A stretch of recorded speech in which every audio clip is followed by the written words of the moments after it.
Hello students, আজকের এই grammar ক্লাসে তোমাদের সবাইকে ওয়েলকাম। আমরা আজ তোমাদের ক্লাস 4-এর ইংলিশ টেক্সট বুক বাটারফ্লাই থেকে দারুণ কিছু শিখব। চলো সবাই বইয়ের lesson 1 why is the sky so high এর 19 নম্বর পাতাটা খুলে ফেলি। রেডি তো সবাই? চলো তাহলে শুরু করে দিই। আচ্ছা, এই বাক্যটা দিয়ে শুরু করা যাক। Mimi and Raju had not gone to bed yet. এখানে মিমি আর রাজু এই দুটো নাম দেখতে পাচ্ছ তো? বলো তো এই নাম দুটোর মধ্যে স্পেশাল কি আছে?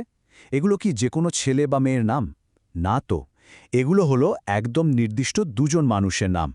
আর এই রকম বিশেষ নামগুলো নিয়েই আমাদের আজকের প্রথম টপিক। চলো এবার একটা মজার খেলা খেলি। আমরা এখন কিছু স্পেশাল নাম খুঁজে বের করব। আর ইংরেজিতেই বিশেষ নামগুলোকে কি বলে জানো? এদের বলে প্রপার নাউন্স। তোমরা কি আমার সাথে এই প্রপার নাউন খোঁজার অভিযানে যেতে তৈরি? চলো যাই। অ্যাক্টিভিটি 7 এ থেকে চলো প্রপার নাউনগুলো খুঁজে বের করি। প্রথম বাক্যটা দেখো, মীরা ইজ আ গার্ল। এখানে বিশেষ নাম কোনটা বলো তো? একটু ভাবো। একদম ঠিক, মীরা। এবার 2 নম্বর, মাই আঙ্কল লিভস ইন কলকাতা। এখানে একটা বিশেষ জায়গার নাম আছে। কোনটা? কলকাতা, ঠিক। 3 নম্বরে আছে the Statesman is a famous newspaper. এখানে দ্য স্টেটসম্যান হলো একটা বিশেষ নিউজপেপারের নাম। আর শেষেরটায় দেখো, এখানে তো একটা নয়, দুটো নয়, তিনটে প্রপার নাউন আছে। Piku went to Agra to see the Taj Mahal. কি পেলাম? পিকু, আগ্রা আর তাজমহল, এই সবগুলোই হলো বিশেষ নাম। তাহলে আমরা কি বুঝলাম? প্রপার নাউন জিনিসটা আসলে কি? খুব সোজা। কোনো বিশেষ ব্যক্তি, কোনো বিশেষ জায়গা বা কোনো বিশেষ জিনিসের নির্দিষ্ট নামকেই প্রপার নাউন বলে। যেমন আমরা একটু আগেই দেখলাম, মীরা, কলকাতা, দ্য স্টেটসম্যান আর তাজমহল, এগুলো সবই হলো দারুণ সব প্রপার নাউনের এক্সাম্পল। এবার চলো আরেকটু প্র্যাকটিস করা যাক, কি বলো? আমি তোমাদের বই থেকে একটা ছোট্ট প্যাসেজ পড়ছি। তোমরা খুব মন দিয়ে শুনবে আর প্রপার নাউন কোনগুলো সেগুলো মনে মনে ভাববে। প্যাসেজটা হলো রাজীব আর বিহুকে নিয়ে। শোনো, they lived a young boy in a village. His name was Rajiv. He studied in class VI. His sister Bihu studied in class 4. One day, they went to visit the zoo in Kolkata. They also visited the Victoria Memorial. কি খুঁজে পেয়েছো সবগুলো? চলো এবার মিলিয়ে নি। এই প্যাসেজে proper নাউনগুলো হলো রাজীব আর বিহু, কারণ এগুলো নির্দিষ্ট ছেলে মেয়ের নাম।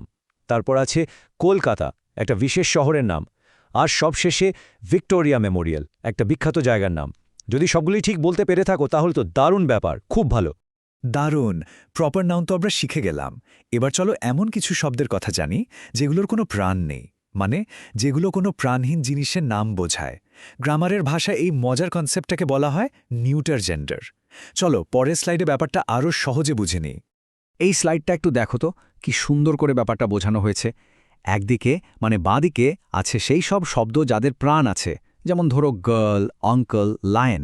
আর অন্যদিকে মানে ডান দিকে আছে সেই সব জিনিস যাদের প্রাণ নেই, যেমন হাট, চেয়ার বা পেন। এই যে প্রাণহীন জিনিসগুলো, এদের নামগুলোকেই আমরা একটা বিশেষ গ্রুপে ফেলি। তাহলে নিউটার জেন্ডার কাকে বলে? একদম সহজ। যেই সব জিনিসের কোনো প্রাণ নেই তাদের নামগুলোকেই নিউটার জেন্ডার বলা হয়। যেমন ধরো আমাদের বই, খাতা, পেন, চেয়ার, টেবিল, এই সব কিছুর নামই হলো নিউটার জেন্ডার। এবার অ্যাক্টিভিটি 7C এর পালা। চলো নিউট্রাল জেন্ডার খুঁজে বের করি। প্রথম বাক্যে ব্রুম বা ঝাড়ু, এর তো প্রাণ নেই, তাই এটা নিউট্রাল জেন্ডার। পরের বাক্যে ক্যালেন্ডার আর ওয়াল দুটোই প্রাণহীন জিনিস। 3 নম্বর বাক্যে ব্ল্যাকবোর্ড হলো নিউট্রাল জেন্ডার। আর শেষ বাক্যে ফরেস্ট বা জঙ্গল শব্দটাও কিন্তু নিউট্রাল জেন্ডার, কারণ এখানে জঙ্গলকে একটা প্রাণহীন জায়গা হিসেবে বোঝানো হচ্ছে। আমরা আজকের আলোচনার একদম শেষ ধাপে চলে এসেছি, আর এই টপিকটা কিন্তু খুব মজার। আমরা এখন এমন কিছু শব্দ শিখব যা ছেলে বা মেয়ে দুজনকেই বোঝাতে ব্যবহার করা যায়। ইংরেজিতে এই শব্দগুলোকে বলে কমন জেন্ডার। একটু ভেবে দেখো তো, যখন আমরা বলি ফ্রেন্ড বা বন্ধু, তখন কি শুধু কোনো ছেলেকে বোঝায় নাকি শুধু কোনো মেয়েকে? না, বন্ধু তো ছেলেও হতে পারে, মেয়েও হতে পারে। ঠিক সেরকমই চাইল্ড, থিফ বা প্লেয়ার, এই শব্দগুলো দিয়ে ছেলে বা মেয়ে দুজনকেই বোঝানো যায়। এগুলোই হলো কমন জেন্ডার। কমন জেন্ডার চেনার একটা খুব সহজ উপায় আছে কিন্তু। যে কোনো একটা শব্দ নাও, ধরো স্টুডেন্ট। এবার নিজেকে জিজ্ঞেস করো, স্টুডেন্ট কি ছেলে হতে পারে? হ্যাঁ পারে। স্টুডেন্ট কি মেয়ে হতে পারে? হ্যাঁ তাও পারে। দুটো উত্তরই যদি হ্যাঁ হয়, তার মানে হলো ওটা একটা কমন জেন্ডার। কি খুব সহজ না ব্যাপারটা? চলো আমাদের শেষ অ্যাক্টিভিটিটাও করে ফেলি। প্রথম বাক্যে আছে সার্ভেন্ট। সার্ভেন্ট কি ছেলে না মেয়ে? আরে দুজনেই তো হতে পারে, তাই এটা কমন জেন্ডার। 2 নম্বরে স্টুডেন্টস, এরাও তো ছেলেও হয় মেয়েও হয়। 3 নম্বরে পার্সন, শব্দটা দিয়েও আমরা ছেলে বা মেয়ে যে কাউকে বোঝাই। আর শেষ বাক্যে নেইবার এবং ক্লাসমেট, এই দুটোও কমন জেন্ডার, কারণ তোমার প্রতিবেশী বা সহপাঠী তো ছেলেও হতে পারে মেয়েও হতে পারে, তাই না? বাহ, তোমরা তো খুব মন দিয়ে 3-3টে নতুন গ্রামারের নিয়ম শিখে ফেললে। চলো, শেষ করার আগে একবার ঝটপট সবকিছু মনে করে নিই। এতে আমাদের গ্রামার টুলকিটটা আরও অনেক স্ট্রং হয়ে যাবে। তাহলে আজ আমরা কি শিখলাম, চলো একবার দেখে নিই। 1. প্রপার নাউন মানে হলো কোনো বিশেষ নাম, যেমন কলকাতা বা বিহু। 2. নিউটার জেন্ডার মানে হলো প্রাণ নেই এমন জিনিসের নাম, যেমন ব্রুম বা ওয়াল। আর 3.